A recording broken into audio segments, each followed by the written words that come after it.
Nga pala si Totoy, siyempre hindi ko tunay na pangalan. Isang OFW. Wala kami pasok ngayon, kaya tara, samahan niyo ako at magmuni-muni tayo sa tabi ng dagat at saksiyan natin yung sunset. Pero siyempre bago yun, para magkaroon ako ng lakas, siyempre kakain muna tayo. Nandito nga ako sa Maratang.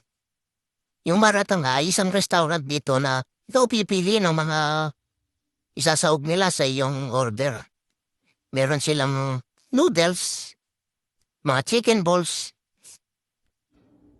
squid balls, itlog ng pugo, at madaming klase ng gulay. Meron silang mushroom, sausage, mga ham, at crab stick. Ikaw nang balang pipili, nasa minimum yata ay 7,000 Korean won. At yan ay napili ko. At papakuluan lang nila ito at lalagyan ng sabaw. Yan. Pagkatapos ng 5 minutes, dumating na yung order mo at ikaw nga mismo rin kukuha. Ang lasa ng kanila sabaw ay parang sopas na nilagyan ng manghang. So hindi na ako masyadong manibago kasi yung sopas sa atin ay nilalagyan ko ng hot chili. Kaya hindi na ako masyadong nanibago sa lasa. Okay naman siya. Sarap naman siya.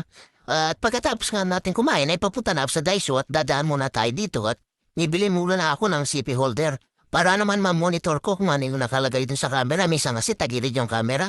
So, di ko na mababawi. Yan, nandito nga tayo sa loob.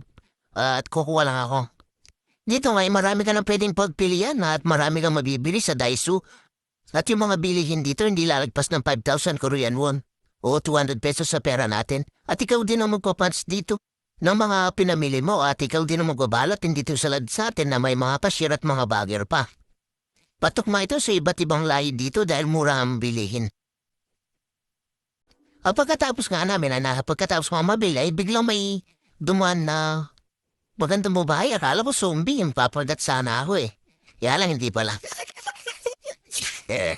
Yan iya.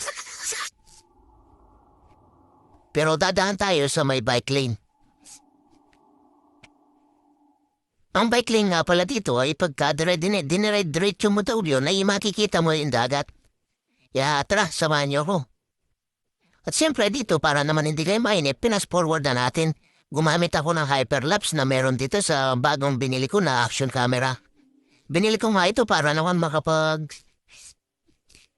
motor vlog ba yung tinatawag nilang yan? Yan. Basta yan na yan. At sinubukan ko nga yun ng hyperlapse. At mukhang maganda naman kinalabasan niya. Makikita mo lahat at hindi mo masyadong mapapansin.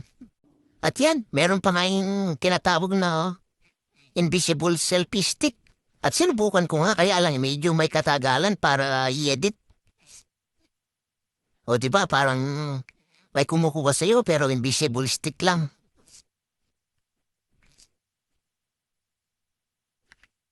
Yan pagkalipas nga ng mga 15 minutes, nakarating na ako at hinanap ko na yung daanan. Pababa. Diba ang ganda?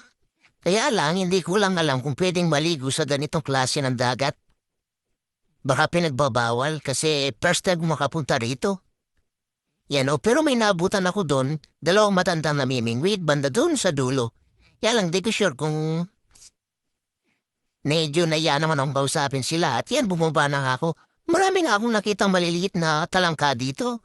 At yan nakatuwa sa kanila kapag bigla akong gagalaw, bigla silang tataibig pero pag tumaibig ka naman, bigla silang gagalaw, ang liliksi nila. Maririnig mo talaga yung mga hakbangan nila. At nandito nga tayo para iset up natin at saksiyan natin yung magandang sunset yung paglubog ng araw. At gagamitin din natin yung nabili natin action camera na DJI Action 4. Gagamitin naman natin yung tinatawag na time-lapse. Yan. Ang ganda at may nabutan akong iba't ibang lahi dun namimingwit din. Pero may nakalagay dun bawal mamingwit pero namimingwit sila. So hindi ko alam kung legal yung pamimingwit nilang yun. At sinubukan ko nga yan, birbaligtad, nakita ko din sa Facebook. Siyempre sinubukan ko. Medyo masakit pala sa mata. Kaya pagpasensya niyo na yan. At ito na nga yung kinalabasan ng aking paghihintay. Almost 30 minutes. Yung paghihintay ko dyan, dapat isang oras nakasetup pero lumubog na siya sa 30 minutes. Kaya yun, pwede na to. Kaya maraming salamat sa inyo. Hanggang sa muli.